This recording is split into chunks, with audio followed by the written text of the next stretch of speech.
Welcome back to Wisdom Unveiled. Before we get started, just a quick note. This deep dive is based on translated conversations with Iranian philosophers. So we apologize for any discrepancies.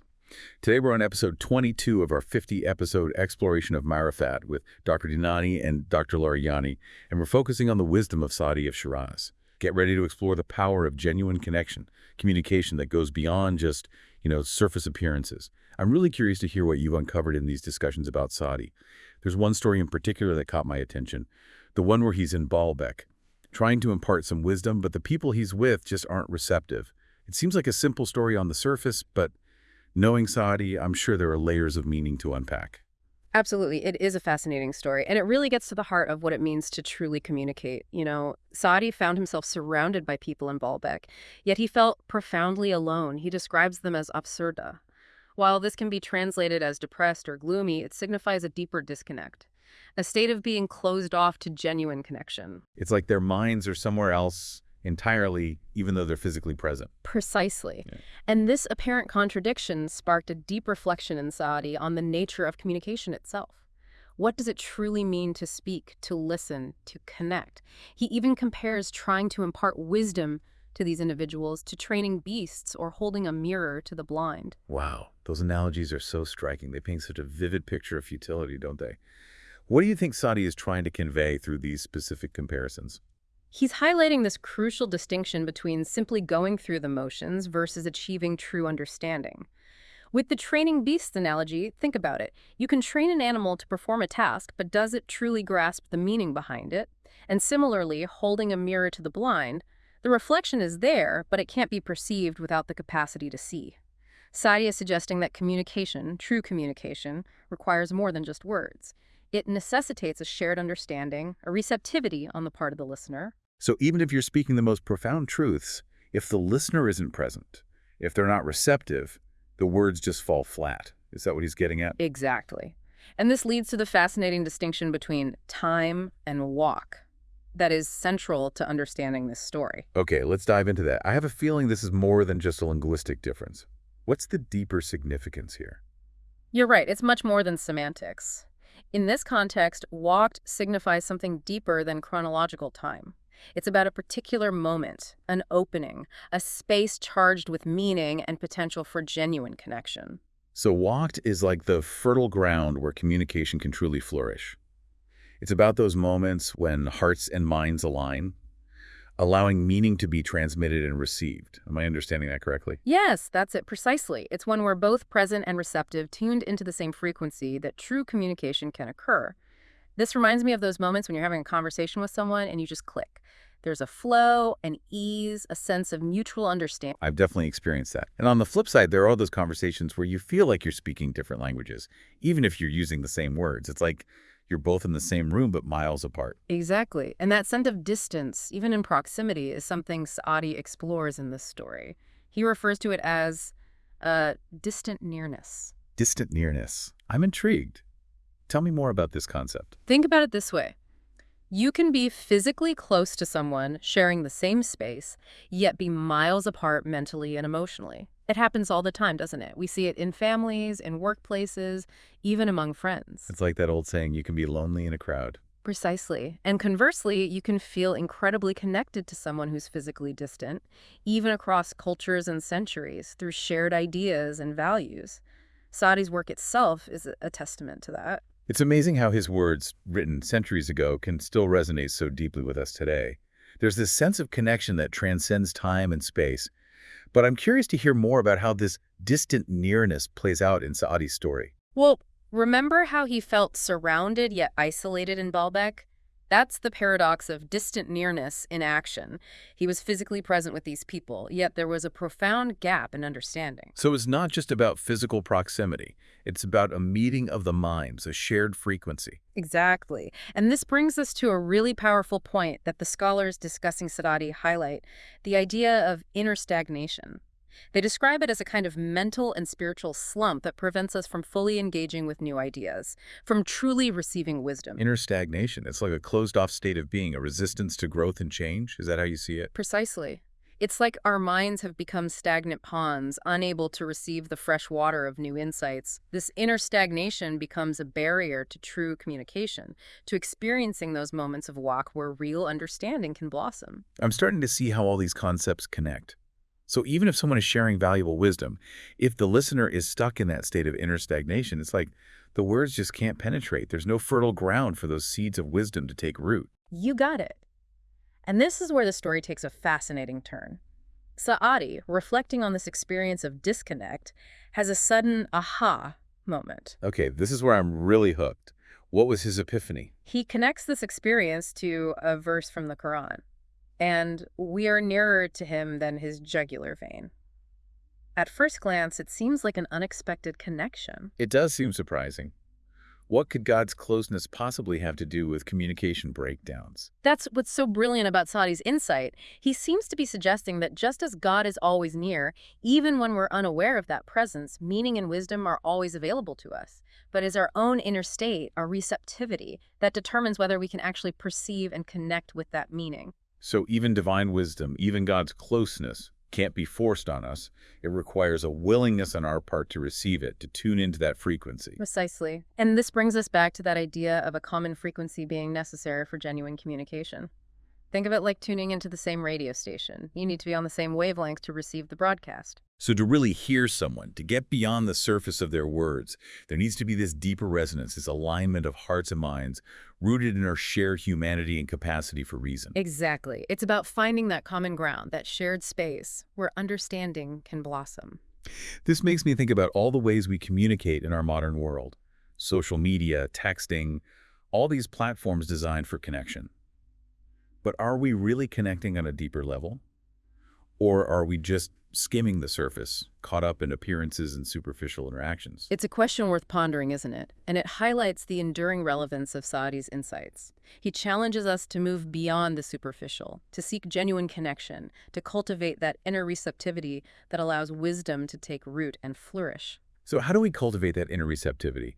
What practical steps can we take to become more attuned to that common frequency, to create those moments of whack in our lives? That's a great question, and one that Saadi offers some profound insights into. Saadi believed that cultivating inner receptivity starts with recognizing the barriers that prevent us from truly connecting with ourselves and others. And one of the most significant barriers he identified is hypocrisy. Hypocrisy. It's not a word you hear every day. Why do you think Saadi placed so much emphasis on this particular concept? Well, Saadi saw hypocrisy as a form of spiritual pollution, a contamination that clouds our hearts and minds, preventing us from seeing ourselves and the world clearly. It erodes trust and makes genuine connection impossible. He didn't just condemn outright lies, he was concerned with those subtle ways we distort ourselves to fit in, to please others, or to inflate our egos. It's like we create this facade, this polished surface that hides our true selves. It makes me think about how obsessed we are with appearances these days, especially online. We're constantly curating our lives, presenting this idealized version of ourselves. Is that what Saadi was getting at, do you think? Absolutely. He was keenly aware of the human tendency to prioritize outward appearances over inner truth. And he warned that this disconnect between our inner and outer selves has far-reaching consequences. He even wrote that the stench of hypocrisy can reach the heavens. That's powerful imagery. So it's not just a personal failing, it has a ripple effect impacting the world around us. Exactly. It creates a climate of distrust, making it harder to form genuine connections. And most importantly, it blocks us from accessing that deeper wisdom that's always available to us. Okay, so hypocrisy is this major obstacle on the path to genuine connection. But where do we even begin to address something so deeply ingrained in human nature? Does Saadi offer any practical advice on how to overcome this? He does. One of the metaphors he uses to illustrate this process is that of dust and fire. Dust and fire, that sounds intriguing. I'm all ears. Imagine dust representing our pure original state, the essence of who we truly are at our core. So dust is like a symbol for our pure potential, our innate goodness. Precisely. Now think of fire as representing all those forces within us, our passions, desires, our ego. It's powerful energy, the stuff that drives us, but can also lead us astray if we're not careful. So fire isn't inherently bad, but it has the potential to burn us if we don't learn to control it. Exactly. It's about harnessing that energy, learning to channel it in a way that's aligned with our true selves, our values. Saadi believed we have a choice in how we respond to those inner fires. We can either let them consume us, leading to those hypocritical behaviors that create distance and disharmony, or we can learn to master them. So it's not about extinguishing the fire altogether, but about becoming the master of that fire, the captain of our own ship. It's about making conscious choices that align with our deepest values, even when it's difficult. Precisely. And this brings us to another one of Saadi's brilliant metaphors, polishing the mirror of the heart. I've heard you mention this before. It's such a striking image. Could you unpack that a bit more for us? What does it mean to polish the mirror of the heart? Think of it this way. If you have a mirror covered in dust, you can't see your reflection clearly, right? In the same way, if our hearts are clouded with ego, desires, or limiting beliefs, we can't see ourselves honestly. We operate with a distorted view, which inevitably leads to hypocritical behaviors and inauthentic connections. So this polishing of the heart is about cultivating self-awareness, clearing away those clouds of ego and desire so we can see ourselves and ultimately the world around us more clearly. Exactly. And this self-awareness is essential for cultivating true humility. It's about recognizing our strengths and weaknesses without judgment, understanding our place in the larger scheme of things. Saadi was adamant that true humility isn't about putting ourselves down or denying our worth. It's about aligning our actions with our values, even when no one's watching. That's such a powerful point. It's easy to get caught up in wanting to appear humble, especially on social media where everything is about projecting a certain image. But Saadi seems to be suggesting that true humility comes from a much deeper place. Yes, he even writes, "Whoever adorns himself with humility for people, his humility is arrogance." That's such a thought-provoking statement. So even trying to appear humble can be a form of pride, a subtle way of seeking validation. It's like we're wearing humility as a costume. Precisely. And that's the track Saadi is warning us about. True humility isn't about seeking praise or attention. It's about living in alignment with our values, even when it's difficult, even when no one is watching. This reminds me of something else he wrote about, the two selves that reside within each of us, the self of proximity and the self of distance. Could you elaborate on that a bit more? Absolutely. The self of proximity represents our truest essence, the part of us that's closest to truth, to goodness, to virtue. It's the part that seeks genuine connection, meaning, and fulfillment. So it's like our highest self, the part that's in tune with our deepest values and aspirations. It's the part that yearns to connect with something larger than ourselves. Exactly. It's drawn to what is good, what is true, and it wants to express those qualities in the world. Then there's the self of distance. This part is all about ego, desires, and those worldly attachments that can pull us away from what truly matters. It feeds on the illusion of separation, that belief that we're somehow not all connected, that our happiness depends on having more than others. So it's the part that gets caught up in appearances, in what other people think, in wanting more stuff, more status. It's the voice that tells us we're not enough, that we need to prove ourselves to the world. Precisely. It's that voice that whispers doubts and insecurities, tempting us to stray from the path of authenticity. And it's constantly at odds with our self of proximity, creating this inner battle that we all experience. It's like this constant tug of war between our highest aspirations and those ego-driven desires. So how do we navigate this inner battle? How do we strengthen that self of proximity, that connection to our truest essence? Saadi believed that the more we nurture our self of proximity, the further we move away from that self of distance. It's about shifting our focus, making a conscious effort to cultivate that connection with our best selves and see where that leads us. He encourages us to be mindful of our thoughts and actions, to pay attention to those recurring patterns of behavior and those emotional reactions that keep popping up. It's about becoming more present, more aware of what's happening in our inner world, instead of just going through life on autopilot. So self-awareness is key here, just like with polishing the mirror of the heart. It's about being honest with ourselves about our motivations, our intentions, and our actions. Yes, it's an ongoing practice, this constant discernment between those impulses that come from our self-proximity and those that come from our self of distance.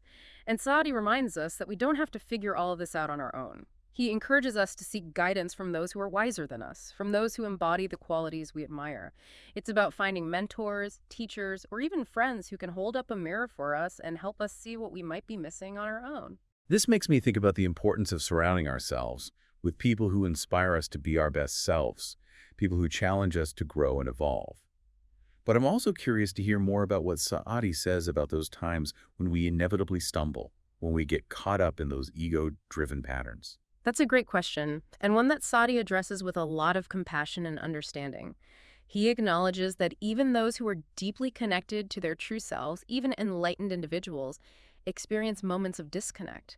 It's not about reaching some perfect state of being, but about learning to navigate those fluctuations with awareness. That's so reassuring to hear. It takes the pressure off, doesn't it? Yeah. It's about recognizing that we're all on a journey, and there will be ups and downs along the way. Exactly. And those downs, those moments of disconnect, can actually be incredibly valuable opportunities for growth.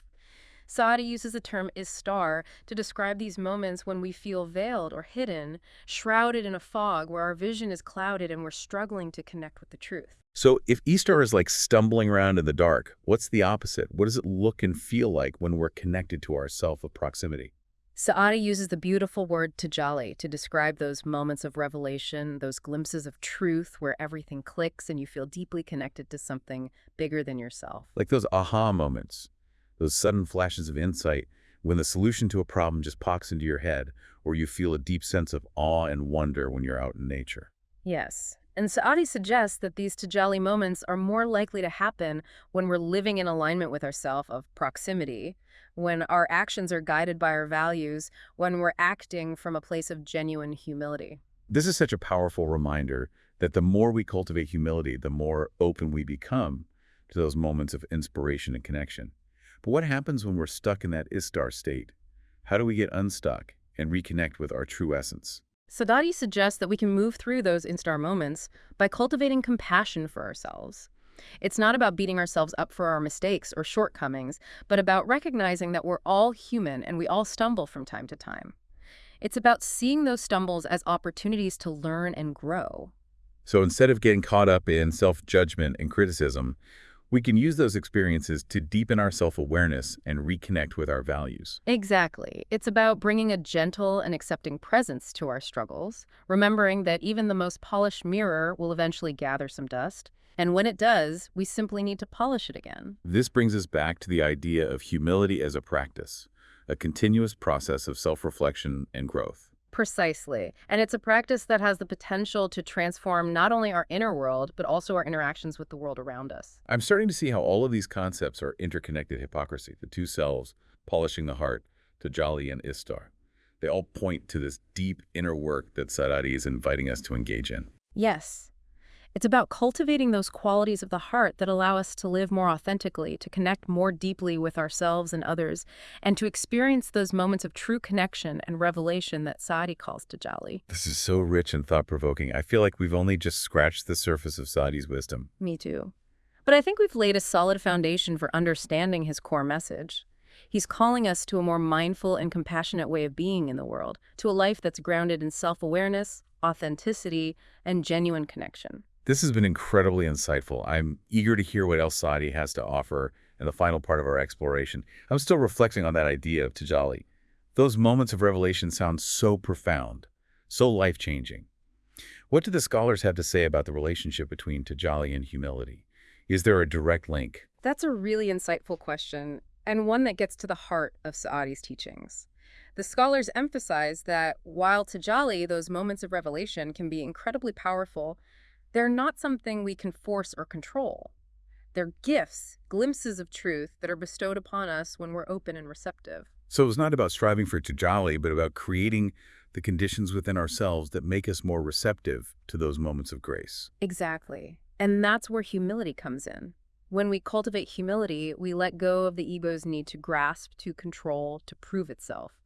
We become more like empty vessels, ready to receive whatever wisdom or insight the universe has to offer. It's like we're surrendering to something larger than ourselves, opening ourselves to a flow of wisdom that we could never access through our own efforts alone. That's a beautiful way to put it, and I think that's what Saadi is ultimately pointing to in this story, the transformative power of humility. Remember how he describes feeling frustrated, even discouraged, when his words seem to have no impact on those around him. Yes. He even compared it to training beasts and holding a mirror to the blind. It paints a vivid picture of that sense of futility, of feeling like your efforts are falling on deaf ears. Precisely. But what's remarkable is that Saadi doesn't give up. He doesn't write off those individuals or become bitter. Instead, he uses this experience as an opportunity for deeper reflection. He asks himself, what can I learn from this? How can I grow from this? That's such a powerful reminder. that even those who embody humility, like Saadi, experience moments of challenge and frustration. It's how we respond to those challenges that matters most. Absolutely. So Saadi's response is a testament to his deep humility. He doesn't blame others for their lack of receptivity. He turns inward, seeking to understand how he can grow from this experience. So he's modeling that crucial practice of self-reflection, of looking within to see how we can always be learning and growing, even in the face of adversity. Exactly. And this brings us back to that beautiful analogy of planting seeds. We can share our wisdom, our insights, our experiences with the world, but we can't control how or when those seeds will take root. All we can do is plant them with intention and care and trust that they will land where they need to. That's such a liberating thought. It frees us from the burden of trying to control outcomes and allows us to simply focus on showing up authentically and sharing our gifts with the world. Precisely. And as we do that, as we cultivate humility and let go of the need to control, we open ourselves to those moments of tajalli, those unexpected bursts of grace that illuminate our path. I think there's a profound lesson here about the nature of true impact. It's not about forcing our ideas on others or seeking validation for our efforts, but about offering our gifts freely and trusting that they will find their way to those who are ready to receive them. That's beautifully said. And it reminds me of something else Saadi wrote about. The importance of seeing the divine spark in all beings, even those who seem lost or misguided.